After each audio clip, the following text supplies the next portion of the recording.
Hello everyone, hope you are all well. Let's start our discussion. Good morning and good afternoon to all of you, depending on where you are. I'm Zainab Malakuti and I'm a visiting fellow at the Middle East Institute, National University of Singapore. Today, we are going to have a discussion with Dr. Javad Hirania on the very important topic, the Iran-Israel 12-day war, the implication for the Persian Gulf security order. The subject of today's discussion is very timely. As you probably know, on Tuesday, Israel attacked Hamas leadership in Qatar, while this Hamas leaders were discussing on proposal offered by Donald Trump, the president of the U.S., regarding the release of hostages and an end to the Gaza war. Dr. Javad Hirania is the director of the Persian Gulf Studies Group at the Center for Scientific Research and Middle East Strategic Studies in Iran. Welcome, Dr. Hirania, and thank you for accepting our invitation. For your information, this webinar will last 1 hour. Dr. Hirania will begin by presenting his remark on this topic. And after that, we will move into a discussion. If you have any questions, please submit your question in Q&A or chat box section. And please turn off your camera and mute your mic. So, Justice, I make short and I hand it over to you, Dr. Hirania. Gratitude to the Middle East Institute of the National University of Singapore, and especially to Dr. Zainab Malakuti for this kind invitation. The topic I would like to discuss concerns the impact of the 12-day war between Iran and Israel on the security order of the Persian Gulf region, and particularly its effect on approaches of the GCC country in this area. As introduction, the 12-day war served as a geopolitical turning point that transferred the balance of power in Middle East and signaled the emergence of a new regional order.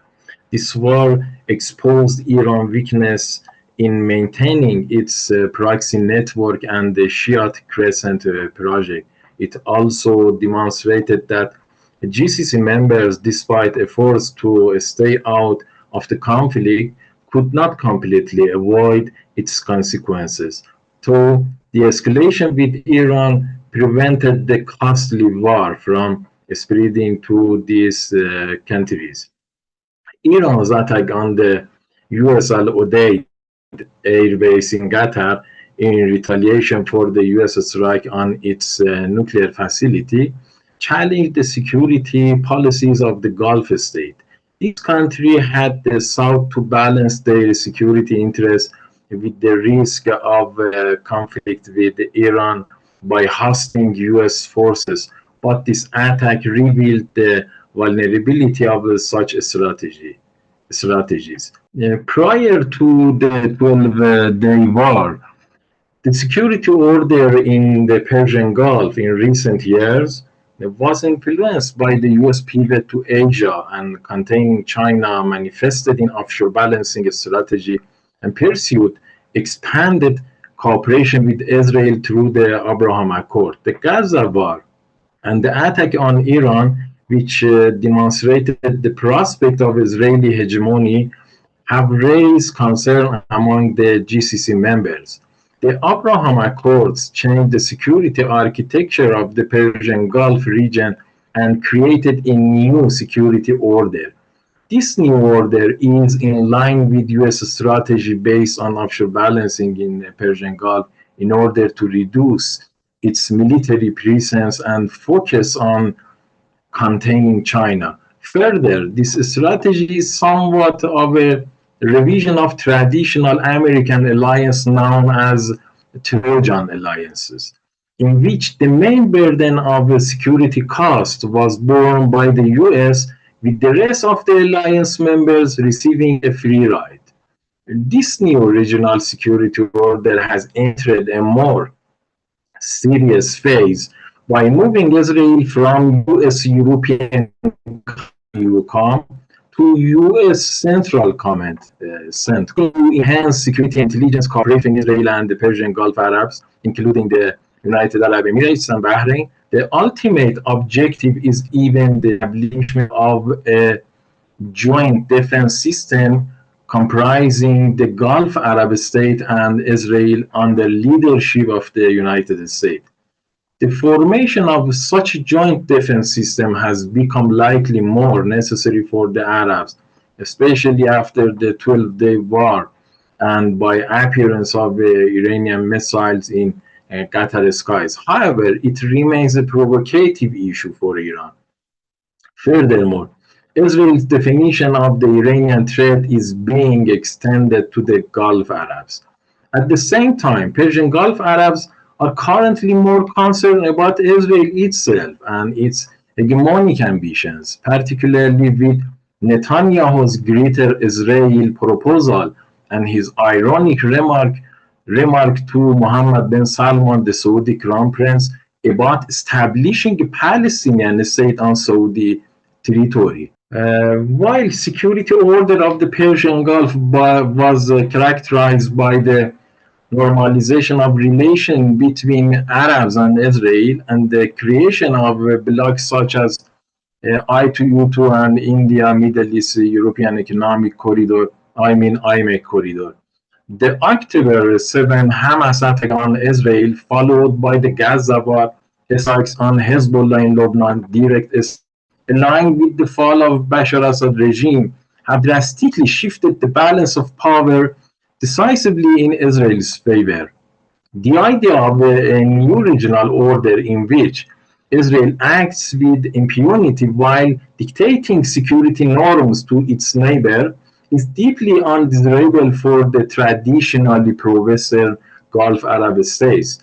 These concerns are partly fueled by the minimal resistance and strong support from the US and Europe for Israel's actions, which has deeply alarmed the Gulf Arabs. The US attack on Iran's nuclear facility in support of Israel, despite Arab efforts to prevent it, demonstrated America's serious commitment to backing Israel. Although Iran had warned that US entry into the 12-day war would result in its regional bases being targeted, US, in order to support Israel, disregarded Iran's serious threat against the Arab state. This will influence the Gulf Arabs' perception of Americans' unconditional support for Israel in the Middle East, despite their long-standing opposition to Tehran's nuclear program.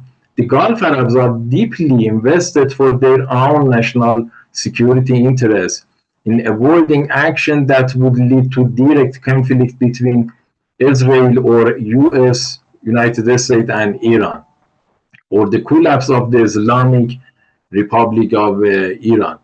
In the context of the recent war, this means they welcome the reduction of Iran's nuclear capabilities, but are simultaneously concerned about Israel's overwhelming military superiority and the potential consequences of the Islamic Republic's collapse under pressure. Tehran Arabs or rivals prefer dealing with the contained Iran rather than regime change. They do not want Iran to descend into instability and chaos. This could trigger humanitarian crises and refugee flows, which would be morally troubling and economically disastrous for the region. While the Gulf states oppose Iran's regional hegemony, they also condemned Israel's surprise attack on Iran. Indeed, their desired scenario is an Iran that can counterbalance Israel, yet not become so weak that the balance of power shifts decisively in Israel's favor.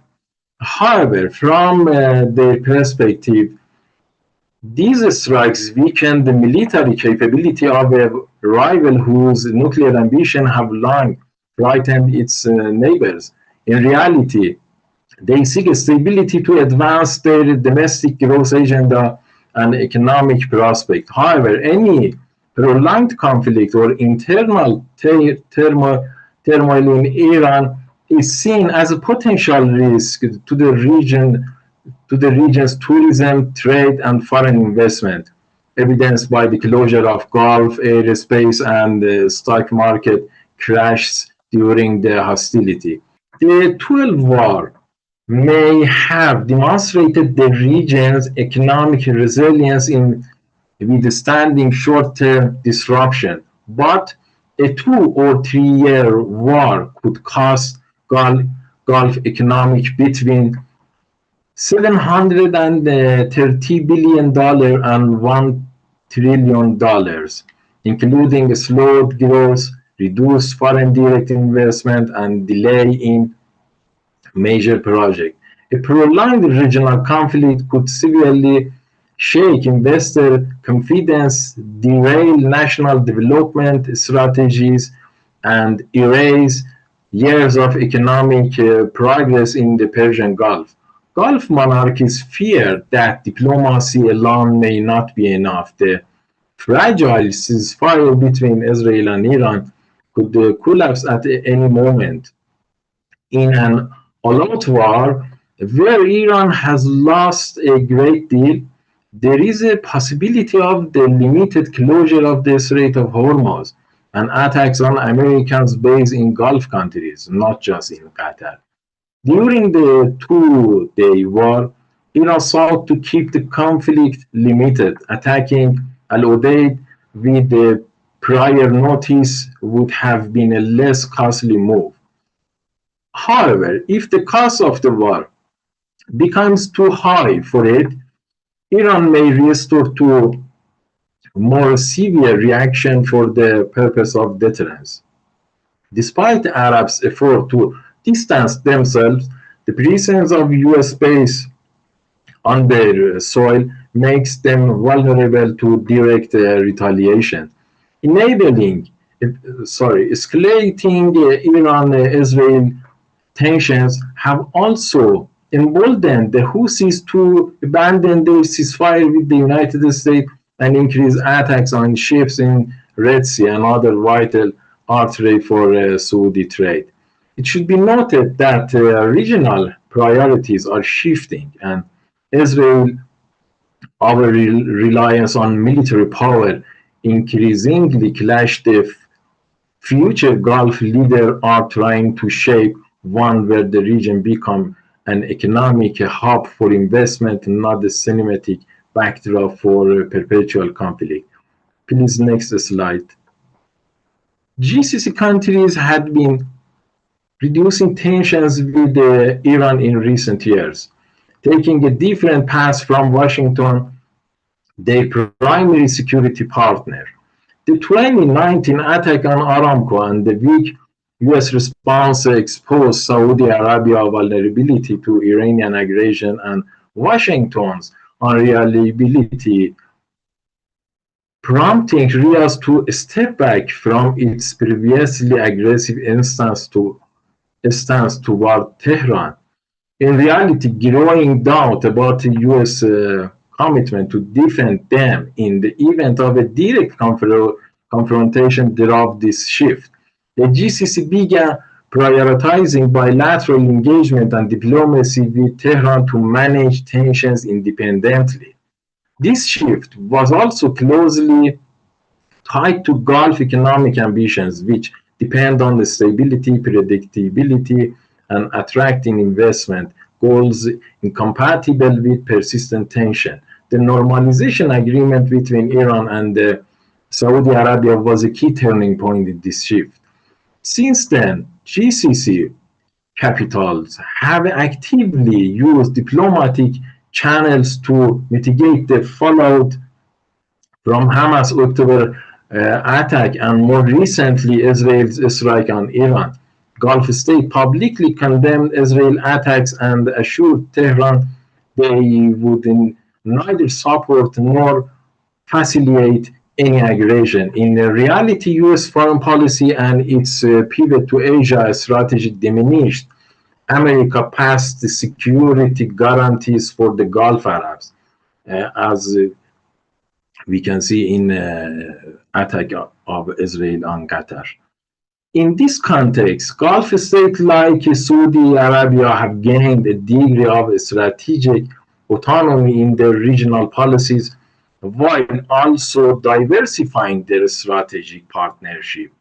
Of course, this trend of strategic independence, known as the Gulf Moment, has been pursued following the Arab Spring. It is characterized by components such as: one, modernizing the armed forces and establishing domestic defense industries; two, diversifying regional and extra-regional defense and military partnership. Riyadh realized that resolving issues like the Yemen war was either beyond US capabilities or not a priority for Washington. Consequently, it sought to settle the conflict without US involvement, ultimately leading to Saudi-Iran reconciliation brokered by China. From Iran's perspective, normalized relations with Arab neighbors had decoupled US and GCC position on Iran. In this regard, most GCC members refused to allow their territory or airspace to be used for provocative military action against Tehran and avoid participating in US operations against the Houthis in Red Sea and Yemen. If there are one strategic lesson Gulf leaders have drawn from this crisis, it is that diplomacy with Iran has been wise. By acting independently, often against Washington wishes, they have established communication channels that have partly shielded them from the worst outcome. Although the Al-Udeid base was targeted in the 12-day war, Iran's attack was carried out with prior notification and was limited. Furthermore, if tensions existed between Iran and the Persian Gulf Arabs, there would also be a possibility of Arab countries such as Saudi Arabia or Emirates being targeted by Houthis of Yemen. Arab states concerned over rising tension are not limited to military issues. They also fear indirect consequences like disruption to global energy market, mass migration, and growth of extremist groups. In a direct war between Iran and Israel or the United States, there is a possibility of the conflict spreading to Arab countries due to their hosting of US military base. For Iran, they are the most accessible targets that could pressure the US to stop the war. Persian Gulf Arabs, including Saudi Arabia, view Netanyahu's hegemonic and belligerent policies in the Arab world as contrary to their interests. For Riyadh, the best policy to counter and isolate Israel's new regional role is balancing and diplomacy. A traditional concern for Gulf monarchy was the challenge posed by Iran proxy, but the weakening of Iran's proxies in the region along with Israeli military expansion in the region has significantly shifted the balance of power in favor of Israel. This has caused concern among the Gulf Arabs. A key worry is that US and Israeli action could push Iran toward nuclear weapon and existential threat. Israel also appeared to pursue vision of regional dominance that deeply worry Arab power.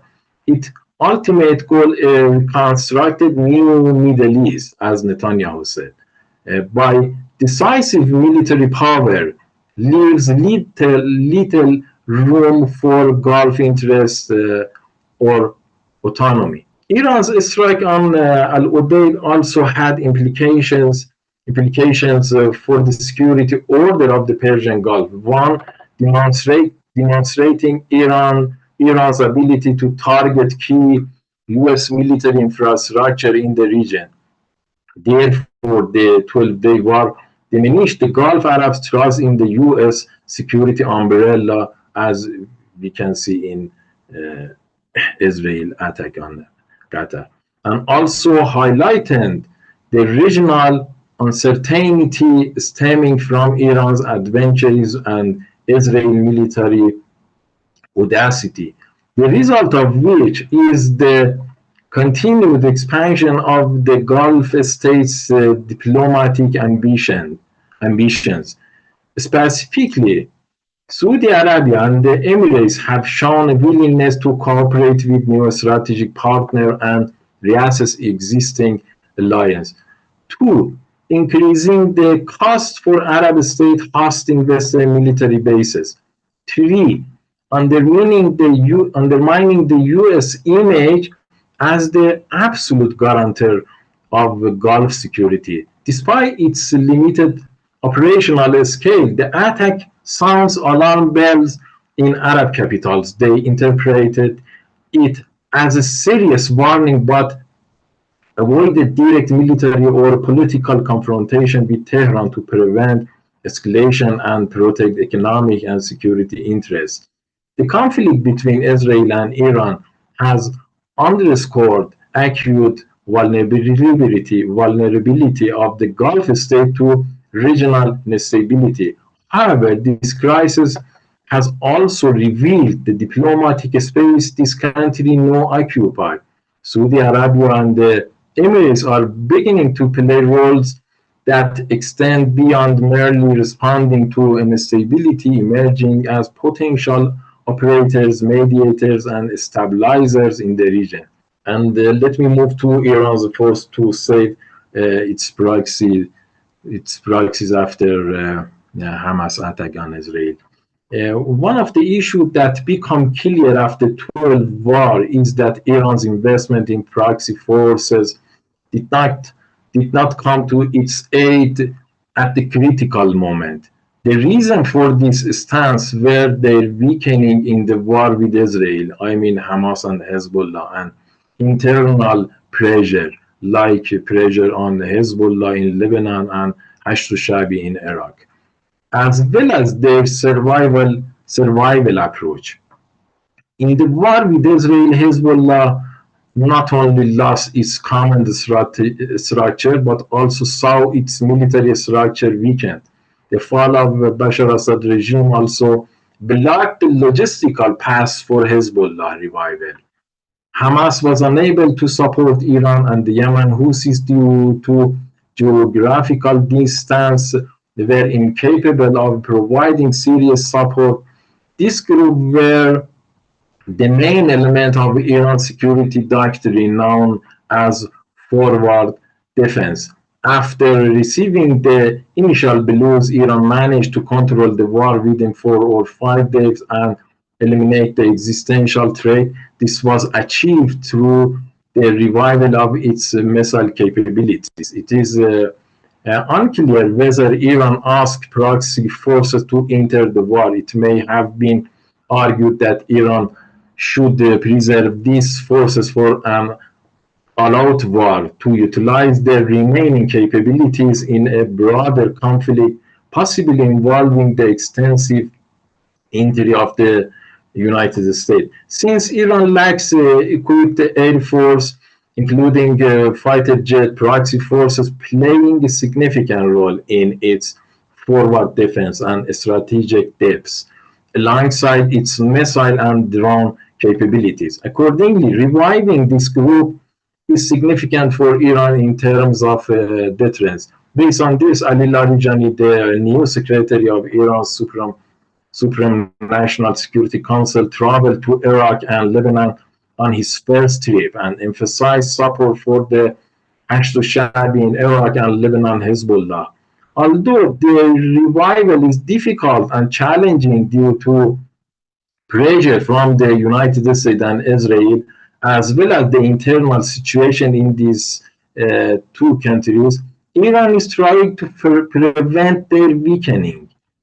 Given the severe economic limitation, shifting regional power dynamics that have diminished the effectiveness of proxy warfare, blocked aid channel, and intensified pressure from the United States and Israel, Iran's effort to revive its proxy forces will be exceedingly difficult.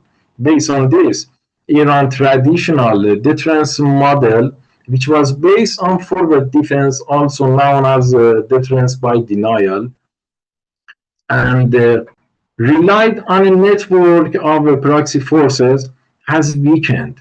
Therefore, Iran is attempting to introduce a deterrence model that imposes high cost on aggressor, and in the event of a full-scale war, expands the scope of the conflict to the Gulf Arabs by threatening regional energy infrastructure, including the security of its transit.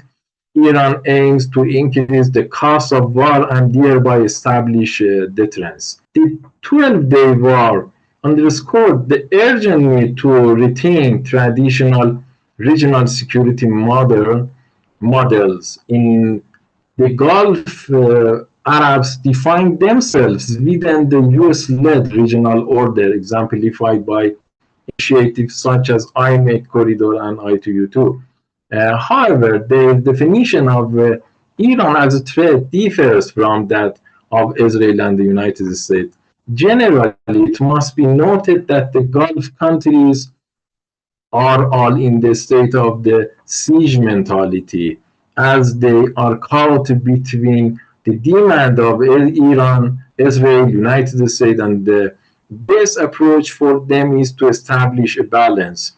Despite concerns about Israeli hegemony, it is unlikely that Arab states will move significantly closer to Iran for purpose of balancing.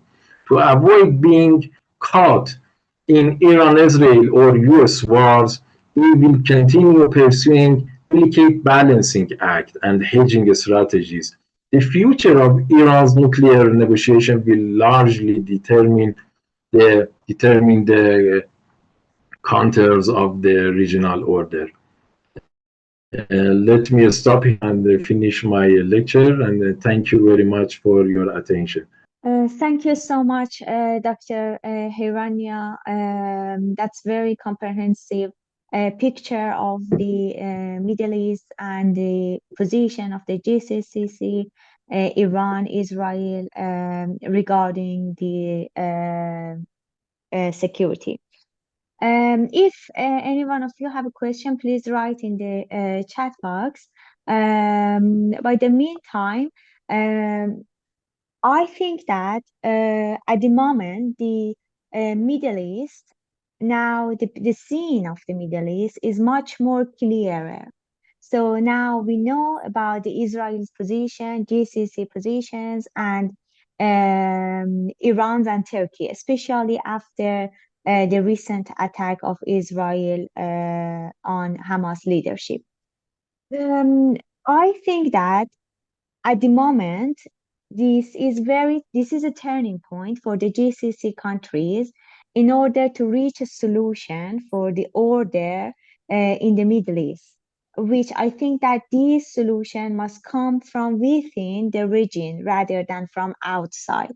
Although the GCC should also maintain its relation with the US, Israel, and West.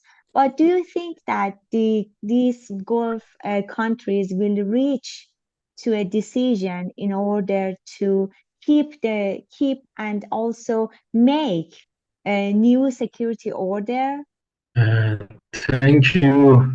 I think yes, this is true that Qatar, for the first time as a first country in the GCC, was targeted by the Israel, and this is a very alarming issue. But I think there is no alternative for them in security issue for them at this moment. Yes, they want gradually choose a strategic partner and this trend get back to Arab Spring, and after the, and especially after Houthis attack on Aramco in 2019. And the Gulf Arab states try to choose and to diversify their strategic partner and move to independent military industry. For example, Saudi Arabia empowered the Sami industry in Saudi, and Emirates also do so. But there is no big country that would like to give a plan for security order in the region. No China, no India, and no Russia uh, don't like and don't want to give security order in the region, because this is very costly, and they also cannot afford to do and to shape a security order in the region. So at the moment, uh, regional countries prefer to be under the United States umbrella by integration models like joint defense system with Israel. They may change previous idea, and in joining to Abraham Accord, maybe we can see some changes in ideas of countries in the region. Thank you so much. With the Israel's attack on Iran, and after that, Iran attacked Al-Udeid military base, U.S. military base in Qatar, and now recent attack happened. Um, I think that the U.S. military bases in Qatar were supposed to guarantee regional order. But at the moment, we can see vice versa. It's the opposite of that. Um, at the same time, when the US has a military base in Qatar, the largest one in the Middle East, at the same time, Israel has pursued its own plan to just attack Qatar. Do you think that there is at the moment fragility of Gulf US security relations, and Qatar or GCC will go toward China or Russia, or they keep their distance with United States? Thank you. It should be noted that Qatar was designated as a major non-NATO ally during the Biden administration, following Kuwait and Bahrain. Additionally, largest U.S. military base in the Middle East is located in Qatar. Furthermore, during his first foreign trip in his second presidential uh, term, Trump also visited Qatar. The Qataris hope that by proposing extensive investment, they could change the Trump administration perspective toward them. However, during Trump's first time, his approach toward Qatar led to an economic blocked by Arab countries. The Israeli attack on Qatar proved that what determine outcomes in the Middle East is not economic and or security dependency, but rather strategic and identity-based and geopolitical ties. The Gulf countries have a one-sided security dependency and two-sided economic dependency with the United States and West, but they suffer from a lack of strategic and identity-based alignment. In such an environment, regional countries must either build strategic identity bonds or will consistently face a situation of fragile security. This attack showed that while the US may not have given Netanyahu a green light, it did not propose the attack either. Israel's attack on Qatar could have an effect similar to Iran's attack on Aramco. That is, the US security umbrella only works when America's own interests are secure. Therefore, the Arab states would consider it worthless and choose and diversify their strategic partners, such as mentioned in the question, Russia and China. Nevertheless, the US is trying to keep Doha satisfied by announcing the need for a bilateral defense agreement with Qatar. From security and economic perspective, it is also unlikely that Qatar and other Gulf countries will reduce this relation with the United States and even Israel. Though the concerns about Israeli hegemonic ambitions are growing. Yes, they in somehow after Arab Spring and I, as I told, after attack on Aramco facilities, the Gulf Arab choose some way to act independently regarding security issues and diversifying strategic partner and focusing on domestic military industry were among them. But as I mentioned, there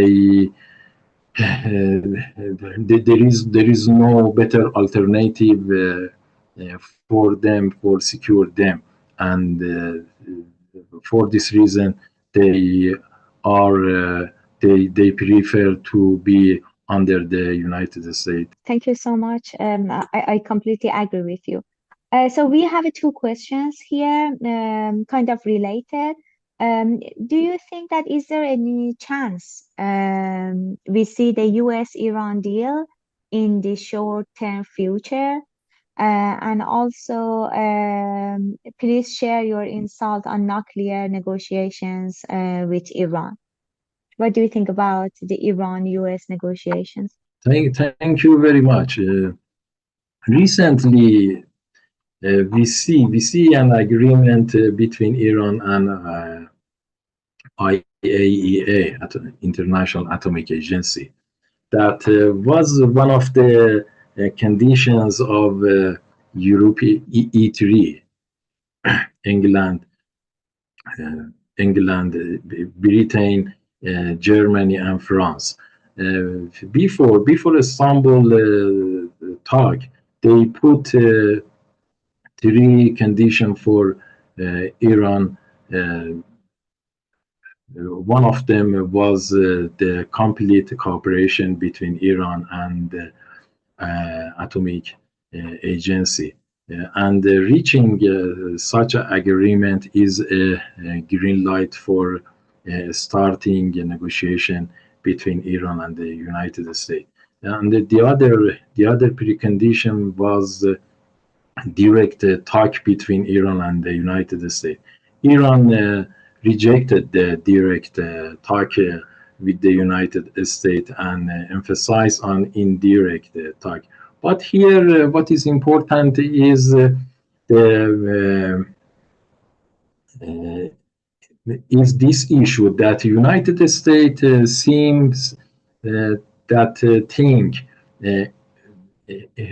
thinks Iran is weak after attacking on its nuclear facility, and for this reason, United States wants such a political appeasement, and I think for the United States at this moment is two-way. One is political appeasement and another military appeasement. But the war, the 12 war and United States attack on Iran nuclear facilities uh, has shown us that destroying or in better words, resolving the Iran nuclear issue is not possible by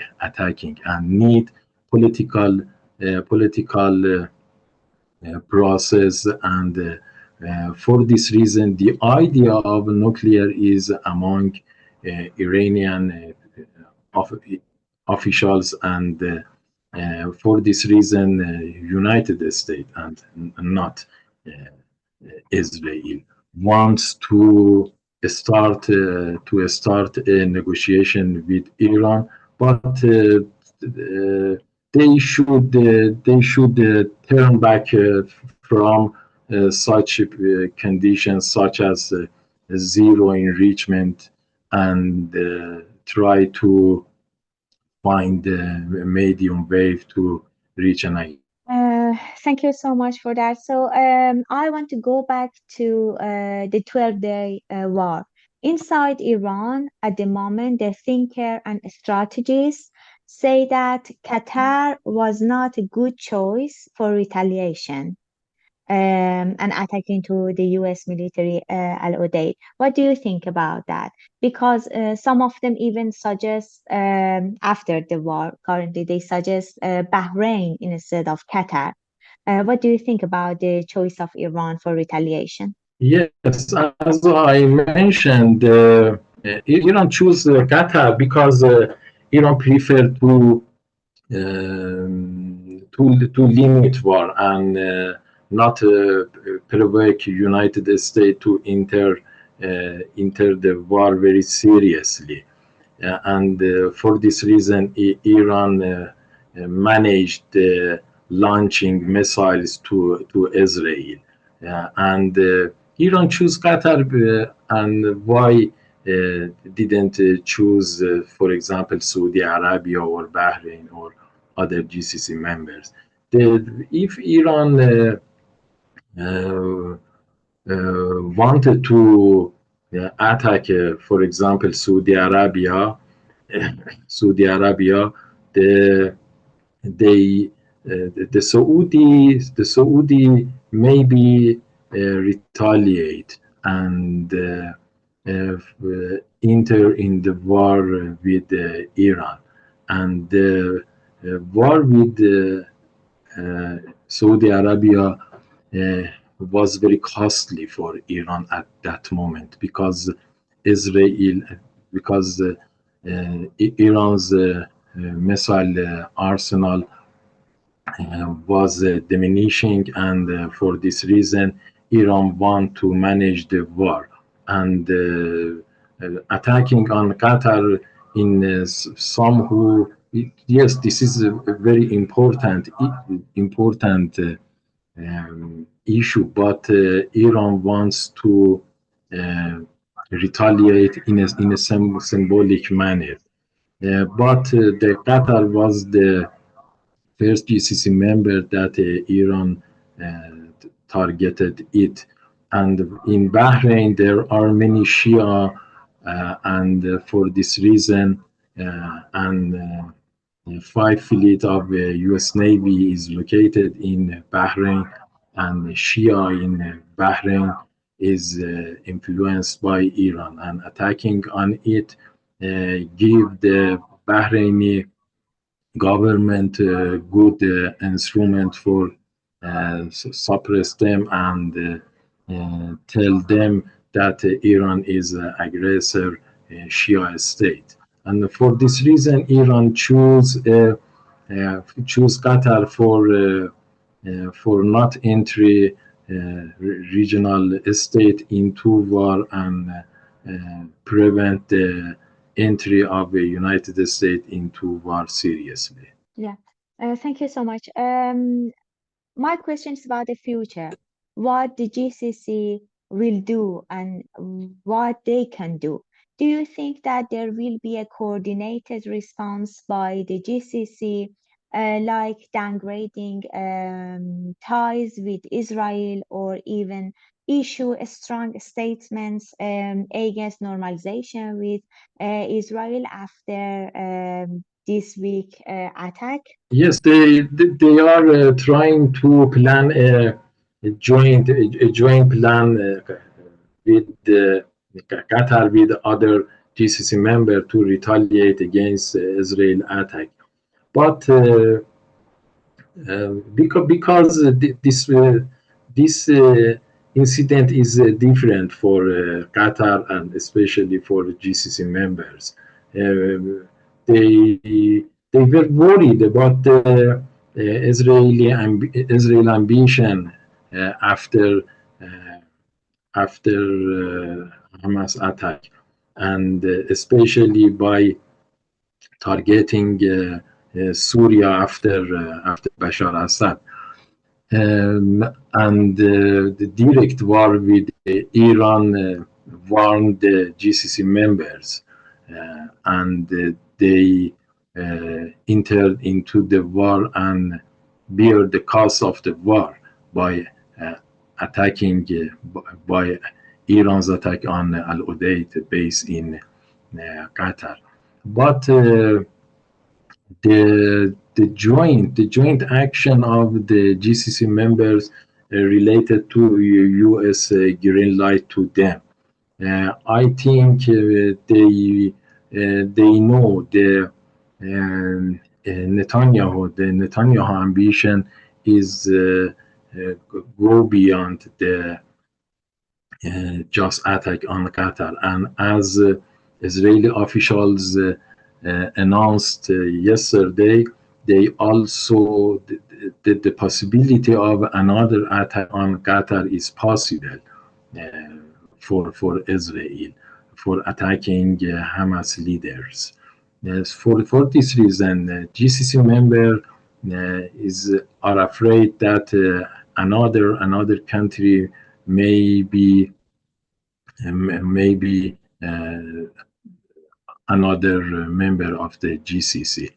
For this reason, they try to make such a deterrence uh, and try to shape a coalition that show Israel that GCC members uh, uh, are not just under the United States security umbrella and can do independently in the regard of a threat. We have a question from Clement. Can you explain the level of support shown by China and Russia for Iran, most specifically about the security and defense aspect? Iran has two long-standing documents with China and Russia. Uh, the 25 cooperation document between Iran and China was signed in Raisi presidency, but there are some exaggeration in the Western country about the cooperation between Iran and Russia and China. We saw some articles about the axis of evil that refer to Iran, China, and Russia and North Korea cooperations, and shaping the devil state. And I think the idea of strategic partnership is not true regarding Iran and China relation and Iran and Russia relation.